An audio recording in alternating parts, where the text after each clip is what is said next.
Coffin Joe, have you looked at your behavior lately?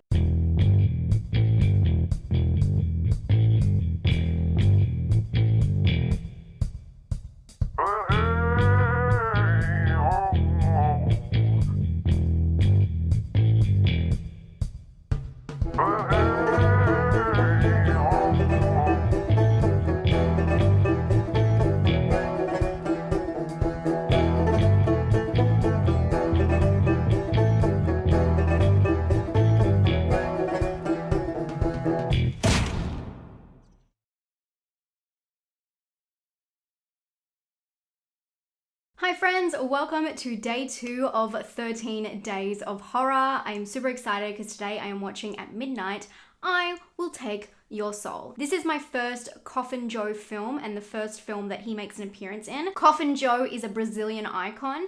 The character himself is called Coffin Joe, but the guy who plays him, created him, directed the film. He is a Brazilian writer, director, and actor. And at the time when they made this film, there was no other horror movies that were produced or, made in Brazil. So that's really cool, and I'm super excited to check this out. So this is the start of the Coffin Joe trilogy. So the first one is At Midnight, I Will Take Your Soul. The second one is This Night, I Will Possess Your Corpse, which I think is my favorite title. And the last one in the trilogy is Embodiment of Evil. So I'm excited to jump in. I'm actually watching this one on the Internet Archive, so that's cool. I think you can access it pretty much all over the world. It's public domain, and this one's from 1964. Let's dive in and see what Coffin Joe is all about. I know this is a classic and it's taken me way too long to watch.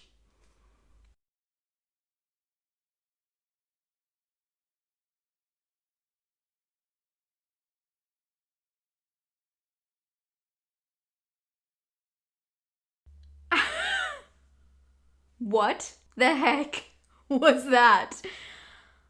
I thought I had no preconceived notions going into this film. I thought I was going in blind, but I guess when I started watching it, I realized that it was not about what I had assumed it was about this whole time. As I said, the film is from 1964, and the blurb that they give it on IMDb, by the way, IMDb gives it a 7 out of 10, and the blurb is a gravedigger prowls the city in search of a female to bear him a son. That's pretty much that's the whole movie. But I thought for some reason, I don't know, maybe it's because it's the 60s and because it's the first horror movie in Brazil. Number one, I thought the dude was going to be a vampire. Have you seen him? I'm sorry, he looks pretty vampy to me. That is not the case. The dude's just an asshole. Coffin Joe is an asshole. By the way, Coffin Joe is just the English translation of the name and what people in English-speaking countries call him.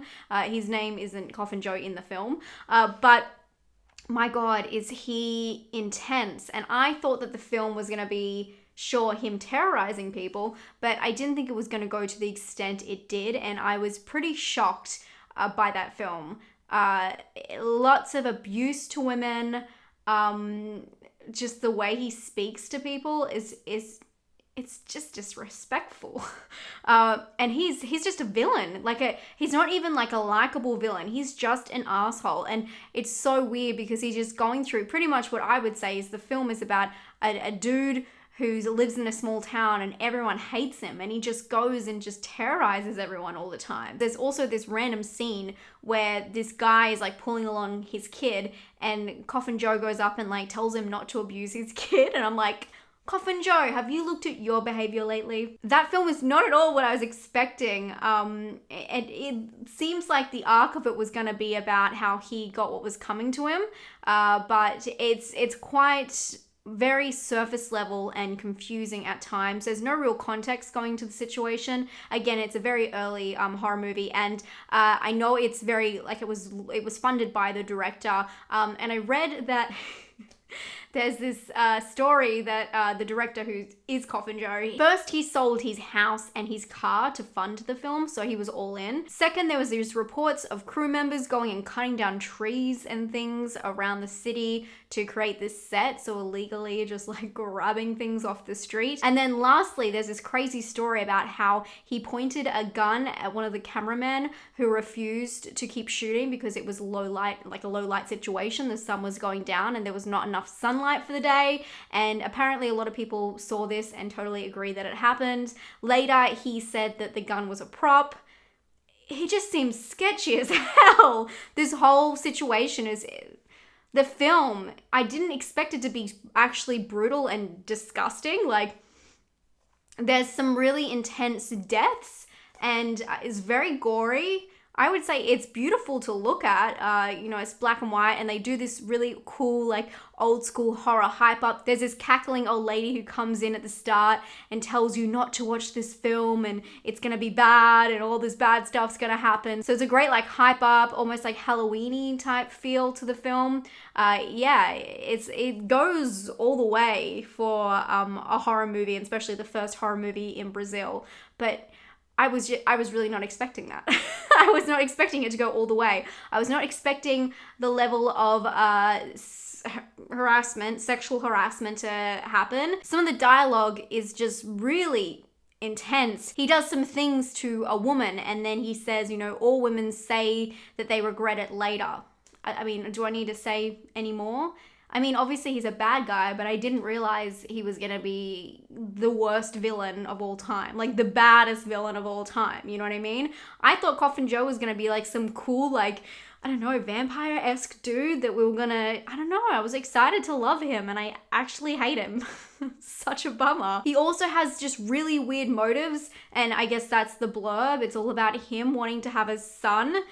He has weird motives, weird way of thinking, and you can't sympathize with him at all. And I'm sure that they didn't intend you to, but it's kind of hard to watch a film that's from his point of view the whole time, and he's just going around being an absolute jerk. Another thing I think is very interesting is one of the bad things he does at the start. It goes from like 0 to 100 real quick.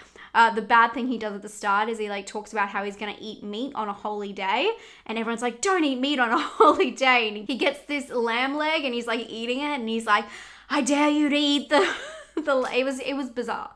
The whole thing was bizarre, and I was not expecting it, and I don't know how much I actually like this film. I wanted to like it, I tell you that much, but I don't know if it just didn't age well. Coffin Joe's such a dick. I'm gonna give this one a 6 out of 10. Again, I don't think I'll forget this film anytime soon, but I'm really taken aback by how extreme it was. I didn't think for the 60s first horror movie in Brazil, which I know it was banned in parts of Brazil, I didn't think it was gonna go all the way there, and it has all of the themes that if they're released in horror movies today, they get censored. I'm assuming it would be an X-rated film today. I mean, there's no nudity, but it infers a lot.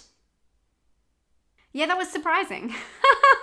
So I'm going to give this one a 6 for personal score. Scare score, I'm going to give it a 5 just for content.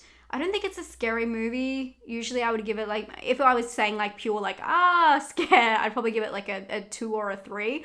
But with intense themes, I'm just going to give it a 5. And originality, I'm going to give it a 6. I feel like there's a lot of movies that are like quite about like jerks around the city. Something that springs to mind is the original Invisible Man. It's just about this guy who's a jerk, but more to do with like the potion he's using. So very, very different circumstances, but I don't think it's quite an original thing. I think it's connected to the idea of a lot of the Universal monsters in a way. But before we wrap up, let's jump over to the genre map and the bullseye and see where it lands. Okay, at midnight, I'll take your soul. Where does it land on the genre map? I think there is some like spooky dooky elements, so I do think it does have a lot to do with the paranormal. He is a grave digger, so that does come into play at some point, but it's more to do with him being an asshole, and that kind of puts him in this category, to say the least. So I'm going to put him kind of here, but maybe slightly over towards the killer aspect than the paranormal. So maybe just like slightly overlapping. Is that fair, guys? What do you think? Let me know. But here's where it gets tricky, because this is the bullseye, and the bullseye is really, did it hit the mark? Did it hit the intent? But the intent for this film was very skewed, so I don't think it really had a fighting chance. Obviously, the director's very passionate about this project. and I don't know if it hit what he wanted. Obviously, he had a trilogy come out of it, so I think that's a good thing. I mean, it hit the mark definitely for Brazilian's first horror movie, and it's gone down in history, so maybe because it's a classic, I should put it in the middle. But at the same time, I feel like Coffin Joe, what he was aiming to do, his whole character and his motives were very disjointed. So for that, I don't think he hit the mark completely, but this is an odd one. Hitting the mark isn't always such an easy answer. Actually, I'm finding out it's probably going to be the hardest part of rating these films. So I'm actually going to put him a little bit further out. I don't think he exactly hit the mark. I think he made an impact, but I think he was a little bit misconstrued. I don't feel like the intent was very clear, and I obviously don't feel like it beats Time Crimes. So I'm going to put that out there. And when I say beats Time Crimes, I don't mean in personal rating. I mean for its intent, how clear its intent was to the audience. But obviously things can be perceived and received in different ways, and sometimes it's better than what it was originally intended. But let me know what you guys think about that one. Thank you so much for being here today. If you are enjoying the series, make sure to give it a thumbs up, and I'll see you tomorrow for another 13 Days of Horror.